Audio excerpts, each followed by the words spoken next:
উর্বশী।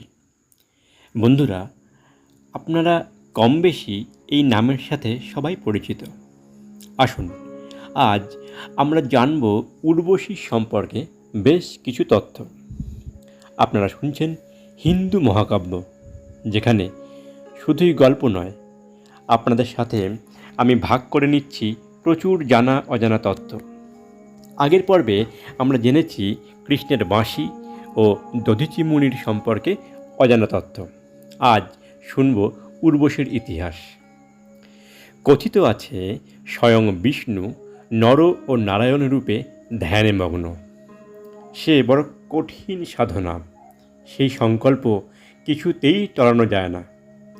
দেবরাজ ইন্দ্র এবার ভয় পেয়ে গেলেন।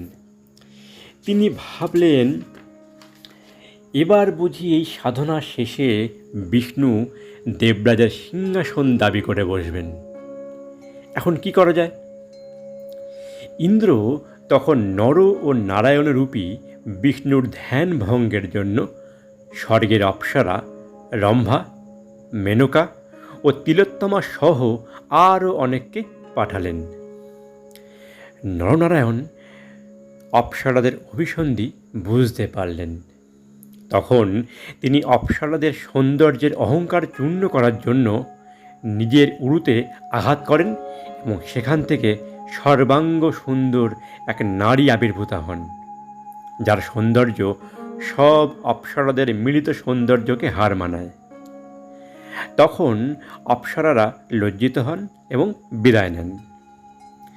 দেবী ভাগবত পুরাণ অনুযায়ী বিষ্ণুর উরু থেকে জন্ম নেওয়া এই নারী হলেন উর্বশী।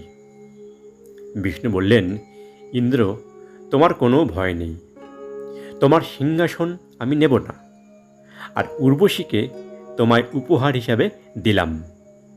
সেই থেকে উর্বশী ইন্দ্রের রাজসভার অলঙ্কার। জানা যায়, দীর্ঘদিন স্বর্গবাসের পরে একবার উর্বশীর ইচ্ছা হলো পৃথিবীতে ভ্রমণের। সেই মতো তিনি এলেন এবং সুখ দুঃখের পৃথিবীতে দিন অতিবাহিত করতে লাগলেন। একদিন এক দুর্বৃত্ত তাকে অপহরণের চেষ্টা করল। তখন চন্দ্ররাজ পুরুরবশ বা পুরুরবা উর্বশীকে উদ্ধার করলেন এবং তাদের এই সাক্ষাৎকার শীঘ্রই পরিণত হলো পরিণয়ে।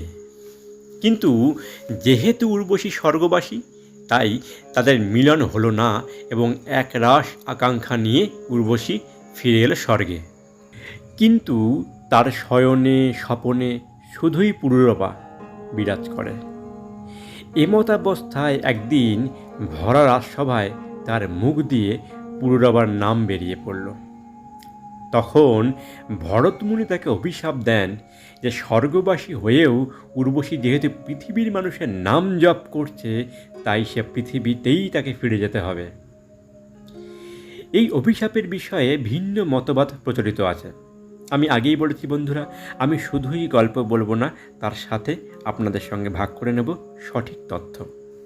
যাই হোক, অনেকে বলেন দেবরাজ ইন্দ্রের অভিশাপে উর্বশী মর্ত্যবাসিনী হয়েছিলেন। আবার অনেকে বলেন মিত্রাবরুণের অভিশাপে তিনি পৃথিবীতে এসেছিলেন। ঋগ্বেদের দশম মণ্ডল অনুযায়ী উর্বশী ও পুরুরবার মিলন হয়। কিন্তু উর্বশী পুরুরবাকে 3টি শর্তে বিয়ে করতে রাজি হয়েছিলেন। শর্ত 1, উর্বশী যেন কখনোই পুরুরবাকে বিবস্ত্র অবস্থায় না দেখেন। শর্ত 2, উর্বশী চাইলে তবেই তাদের মধ্যে মিলন সংঘটিত হবে। এবং শর্ত 3, উর্বশীর শয্যাপাশে এক জোড়া পুত্রবৎ মেষ বা ভেড়া বাঁধা থাকবে, যাদের সুরক্ষার ভার সম্পূর্ণরূপে পুরুরবার। যদি এই শর্তের কোনো রূপ অন্যথা হয়, তাহলে উর্বশী পুনরায় ফিরে যাবে স্বর্গে। এই সমস্ত শর্ত মেনে নিয়ে পুরুরবা বিয়ে করলেন উর্বশীকে। একে একে তাদের 7টি সন্তান হলো। তাদের নাম আয়ু, অমাবসু, বিশ্বায়ু, শ্রুততায়ু, ধৃরায়ু, বলায়ু ও শতায়ু। এদিকে ইন্দ্র ও স্বর্গের গন্ধর্বরা উর্বশীর জন্য ব্যাকুল হয়ে পড়ল। তারা সংকল্প করলেন যে কোনো উপায়ে উর্বশীকে ফিরিয়ে আনতেই হবে। একদিন রাতের অন্ধকারে যখন উর্বশী পুরুরবা মিথুন ক্রিয়া লিপ্ত, তখন গন্ধর্ব বিশ্বাবসু উর্বশীর মেষ দুটিকে চুরি করে নিয়ে চলে যায়। উর্বশী সে কথা জানতে পেরে পুরুরবাকে তিরস্কার করলেন।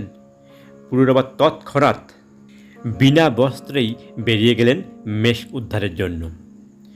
দৈব বলে তখনই আকাশে বিদ্যুৎ গর্জে উঠল এবং সেই বিদ্যুতের আলোকে উর্বশী পুরুরবাকে নগ্ন অবস্থায় দেখে ফেললেন।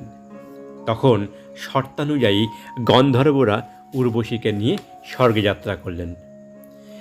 এরপর পুরুরবা গন্ধর্বদের কাছে উর্বশীকে প্রার্থনা করলেন এবং গন্ধর্বরা বললেন, তুমি যদি একটি অগ্নিপূর্ণ পাত্র নিয়ে বেদের নিয়ম অনুসারে সেই অগ্নিকে 3 ভাগ করে উর্বশীকে আকাঙ্ক্ষা করে আহুতি অর্পণ করতে পারো, তবেই তোমার গন্ধর্ব লোকে স্থান হবে। সমস্ত নিয়ম মেনে পুরুরবা সেই নির্দেশ পালন করলেন এবং তার স্থান হলো গন্ধর্ব লোকে। এবং সেই থেকে উর্বশী পুরুরবা চিরসঙ্গী ও চিরপ্রেমিক। বন্ধুরা, আজ এই পর্যন্তই। Please subscribe my channel. আপনারা ভালো থাকবেন। দেখা হবে আগামী পর্বে।